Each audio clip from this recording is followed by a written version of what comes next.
ஜெனீவாவில் நடைபெற்று வரும் ஐநா மனித உரிமை ஆணைய கூட்டத்தில் இலங்கைக்கு எதிராக அமெரிக்கா இன்று தீர்மானம் கொண்டுவரவுள்ளது.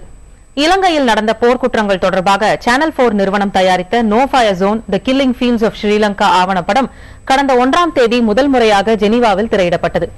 அதில் பிரபாகரனின் மகன் பாலச்சந்திரன் இலங்கை தமிழர்களை கொடூரமான முறையில் இலங்கை ராணுவத்தினர் கொலை செய்வது குறித்த காட்சிகள் இடம்பெற்றிருந்தன.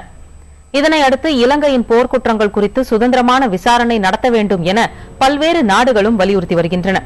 இந்த நிலையில் இலங்கைக்கு எதிராக அமெரிக்கா சார்பில் இன்று கொண்டுவரப்படும் தீர்மானத்தின் மீது வரும் 22ஆம் தேதி வாக்கெடுப்பு நடைபெறவுள்ளது. இந்த தீர்மானம் வெற்றி பெற்றால் இலங்கையின் போர்க்குற்றம் குறித்து விசாரிப்பதற்காக சுதந்திரமான சர்வதேச குழு அமைக்க வாய்ப்புகள் உருவாகும் என கூறப்படுகிறது.